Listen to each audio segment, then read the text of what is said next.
everybody. Thank you for tuning in. My name is Catherine Hood. If we haven't met, I'm a certified diabetes prevention health coach and much more. Excited to be here, and I have a fun topic to talk to you about. Always feel free to reach out to me if you have any questions about this topic or anything related to health and or fitness or love. I'm excited about that too. So today I wanted to talk about connection and rejection. This is really important because right now as I'm filming this, we're into 2021 where we're still social distancing. We're all dealing with the challenges of the lack of connection, and also fear of rejection is an issue. I believe in our daily lives and some of the choices that we make, and they impact our health, they impact our mental health, and I'll explain a little bit more about that. But have you ever been faced with something that was frustrating or annoying or feeling maybe lost? You might want to ask maybe some resistance. Resistance is probably the best word I could come up with. If you're feeling some resistance on approaching someone, doing something, be a part of something, and it could be at work, it could be in a social group, it could be lots of different things. You might want to ask yourself, is it a fear of rejection that I'm having? Because it could very well be. Fear of rejection is due to the fear of loss of connection or being shamed or judged or pushed away. So some things that come to mind when I'm thinking about fear that might be holding you back from getting you further in life or job or career or social circles would be maybe you're wanting to join a local networking group because you need to for your business. But you have this fear of rejection. You have this fear of what if I don't connect? What if they don't like me, know me, want me here, and turn me away? Maybe it's about joining a new gym or moving to a new community. Maybe you're holding back from moving when you are in a place that's really toxic and really not good for you because of that fear of rejection or lack of connection. Volunteering, I find that I tell my clients a lot to volunteer, help in your community, and I get some pushback on that, and I think it really boils down to is fear of rejection. Changing jobs, or getting promoted or changing positions. Sometimes there's a fear of lack or fear of rejection that's holding you back, and we must overcome this, right? And a lot of times that's just simply what's going on in between your two ears, that we can overcome this and get you further in life, create greater balance, have more fun, have more excitement in your life. But here's a good question. Have any of you been blocked on Facebook, maybe from a friend or a family member, or been kicked out of a Facebook group? What came up for you when that happened? How did it feel? Oftentimes I used to run a group for many years, and hopefully some of you who are watching this know exactly what I'm talking about. But one of the rules was if you weren't active and didn't participate in the group for 30 days, then we kicked you out, or I did. And what ended up happening is, and it's so interesting for me learning this now, years later, but there was like this chemical reaction that would happen when I would remove that person. And in fact, there was one wave where I removed a lot of people all at once, and it created such a shitstorm. And at the time, I'm like, what do you mean? Why are you upset? You know the rules. You haven't been active for 2 months. Go away. It was just the concept of the group, and it was a rule from the very beginning, and I enforced it. But I look at it now and realize that it was that disconnection that was happening, and feeling rejected is what created that actual chemical imbalance, like that reaction, like, oh my God, you've just kicked me out of the group or the tribe, as I'll explain. But it is a fact that we, need connection. And so the social distancing that we have going on right now around the world, where we're having to stay at home more, not have nearly as much interaction with other humans, is causing not only physical, but mental and emotional harm. Depression is rising, diabetes is rising, weight gain is rising, sadness, the winter blues is rising. All of these things are rising as a result of not having that connection that we need as human beings. We deeply need connections. Other forms of rejection would be losing your job, getting fired, getting demoted, or getting in trouble, not being chosen for a job, overlooked. And that's happened to me where I really had my heart set on this particular job and made it all the way through the entire process until the very end, and didn't get chosen. And that was really, it was crazy because I was like, I'm going to apply for this job. Do I want it? Yeah. Do I want it really badly? Yeah, it'd be great. It'd be fun. But it was kind of one of those journeys in my life that it was like this fork in this road. And I was like, if I get it, great. I'm going to be a master at it. I'm going to do amazing, incredible at it. And if I don't, then I don't. I know that my path will go a different direction, and I had a lot of confidence in that. But when I got passed over, I was like, whoa, it hit me a lot harder than I thought. But it's that rejection. So that's what that follows through. But not being invited to lunch with your friends and maybe seeing them on social media, gathering together, having fun, pictures, videos, whatever, on a social platform can have you feeling left out and feeling rejected, and create feelings that in turn actually create actions that you might regret or not like. But so social acceptance and connection is in pretty much everything we do, if you think about it. Like we thrive off of connection with others. We thrive off of having relationships with people that aren't perfect. If you're trying to be perfect in all capacities and all ways, I'm going to tell you that's a lonely, lonely road. We like to connect with other people that are flawed like we are, that aren't perfect. I'm not perfect by any means. And in fact, I love being around other people that can joke about it and laugh about it. Although I say that in funniness, but also I like to be around people that are ahead of me. Whether that be in business, in life, in career, success, health, and just happiness in life. I like to be with people that lift me up, push me further, push me to be better, improve myself. But thousands and thousands of years ago, survival depended on us to have connection. Our survival was dependent on us being a part of a tribe, being a part of a group of people that hunt and gather and clean and sort and create shelter and safety and security. So being banished or removed from the tribe or ostracized, we would die, point blank. So it's really, really deep inside of us, the need to have connection with other people, be around other people, and have that social sphere.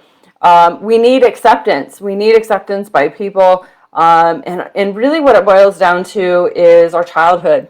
If I go back to my childhood, it was terrible.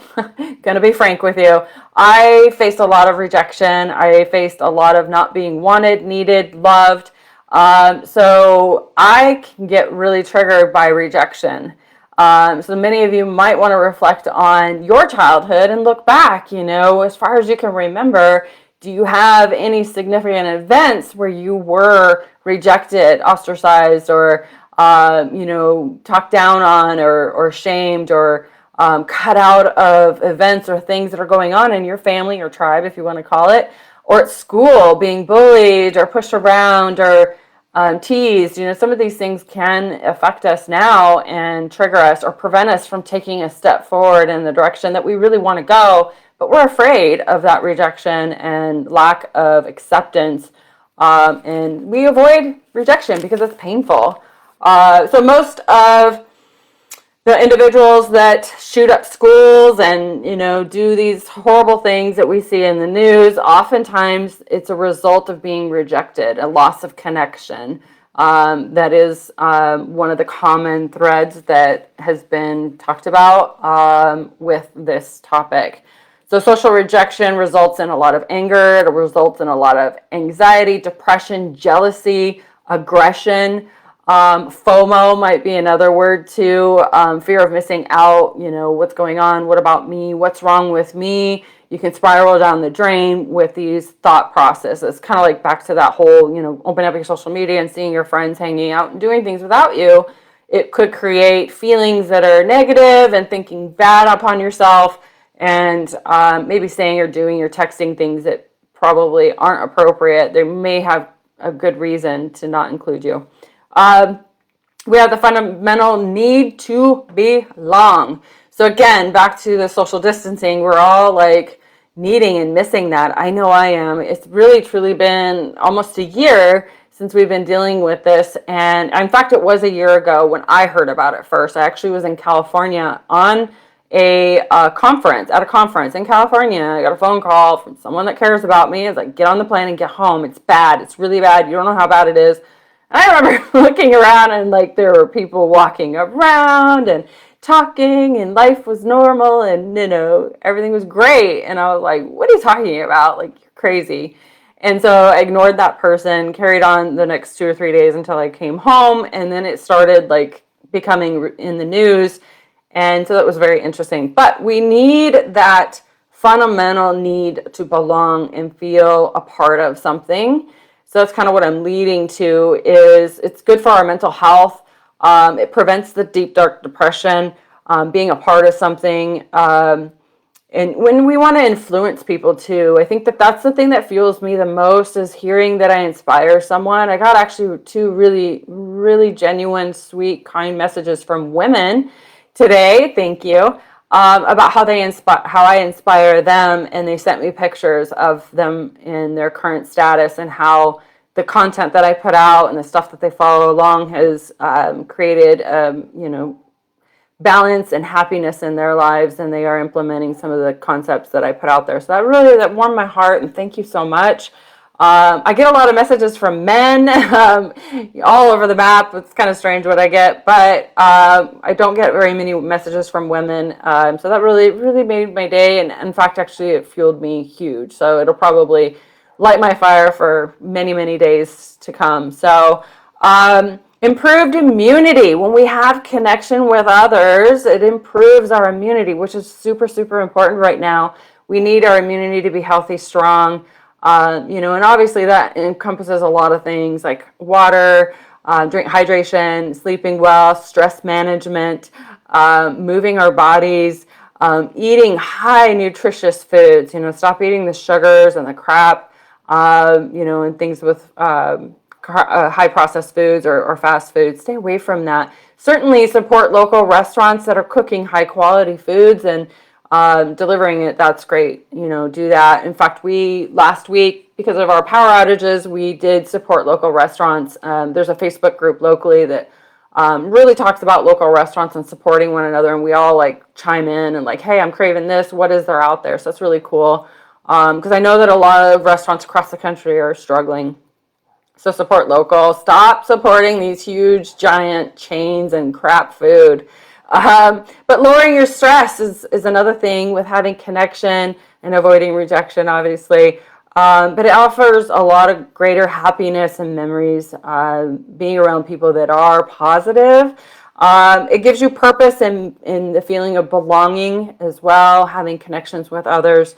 And that's part of the reason why I created this group, is to have a group of people that want to be healthy. I'm recording this in lifestyle support on Facebook, but I am also going to upload this on YouTube. But I also have a similar group, exact same name, on Reddit that I started. But anyways, it is important to me to bring people together. I love connecting people, networking. I think that's a beautiful thing, and I see some really great relationships form in these type of forums. So, but you want to be connected with like-minded people that have at least one thing in common. It's nice to have people that have a lot of other things that they like to do that maybe aren't interesting to you, but you're curious about and you want to learn and listen about. So you don't want to be around people that are identical to you. Not that there is a, same person as you out there, but it's nice to be around other people that have different experiences and different perspectives, and be open to it. Like keto is not something I do. It's not something I promote. It's not something I care about or like. But I don't talk down on it, I guess, unless you consider what I just said to do so. But be open and allow people to express their experience, what has happened and worked for them. And if it's something that maybe you know something about, you can always raise some topics or some things for them to be aware of that you may know. But your mind is designed to protect you from rejection and avoid pain. So there might be write down what your goals are and your dreams and what you want to do and what you want to achieve, and really analyze it. Look at it. Am I not getting this? Am I not achieving this because I'm afraid of rejection? If so, we should jump on a call. Let's sort that out. Let's figure that out, where that derives from, where it comes from, and let's change that. And oftentimes, again, it starts with how you're thinking. But today, we can pretty much be solitary human beings. More and more people are working from home. We're really finding ways to run our businesses or be teachers at home or whatever. We're all transitioning into ways to work from home. We can get food delivered from grocery stores and restaurants to our homes. We can go into solitary confinement, but truthfully, it's not fully healthy for us. Obviously, I'm not telling you to break your state rules or regulations or things that are going on in your communities.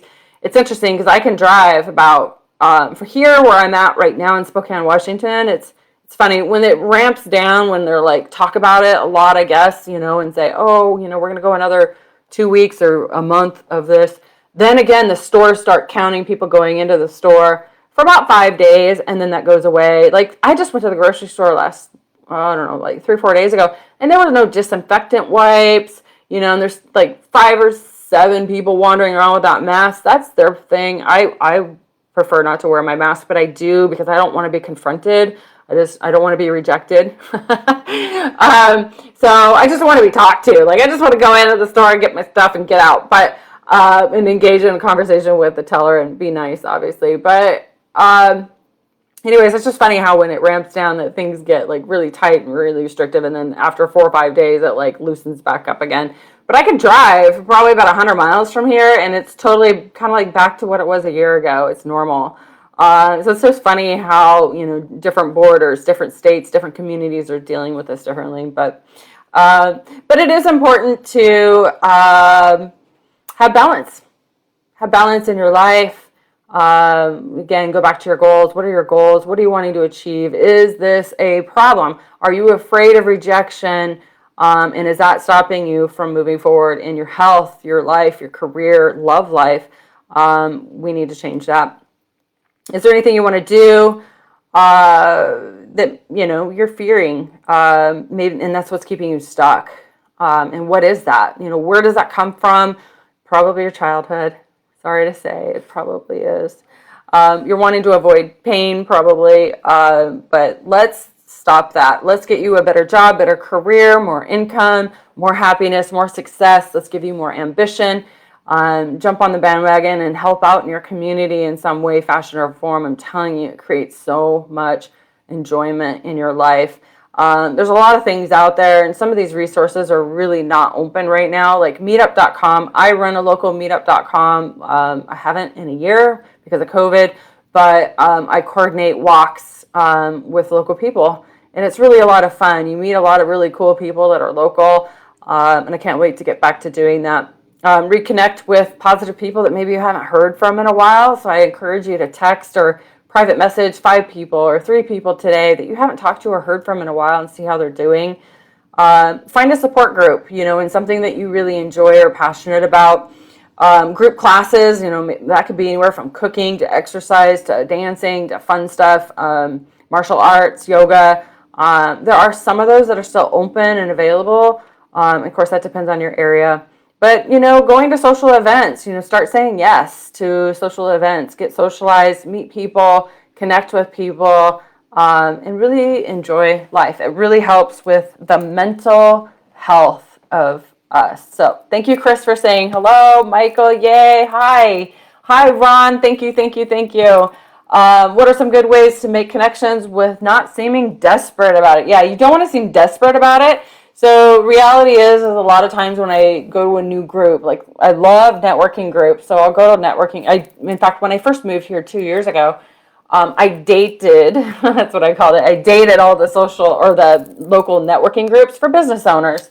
And it was fun, because I just went, because most of them allow you to go for free once. And there's some free ones out there too that are free all the time. But I just went around and dated them all that I could, from Toastmasters to Chamber to a whole bunch of other ones that are independently run. And you just kind of go and be a fly on the wall and really just seriously just be really low key, smile, engage, and ask people questions instead of, hey, this is me, this is what I do. More or less just ask them what they do, instead of, hey, this is what I do. Call me, send people my way. That's one, they're not going to. It's really needy and weird. And people do it. People do it a lot, actually. Here's my card, and yeah, no thanks. But, just really ask questions and be curious about people and meet people, but be really low key and just show up regularly if you find it to be something that a group of people that you really connect with. Go back more and more and more. You feel good. You feel good emotionally, physically, and mentally, all going hand in hand. Yep, good conversation. Thank you, James. Thank you for the thoughts. And thank you, Michael, for the question. I hope I answered that for you. I have gone over my 15-minute limit as per usual. I felt like this was a good topic to talk about today. It was weighing really heavy on my heart, and I wanted to talk to you guys about it, so I thought I'd share it with you. Please make sure you like, comment, share your thoughts with me. Or what other topics you want me to talk about, because I love talking to you guys. So, all right, I'll see you guys next week. Bye.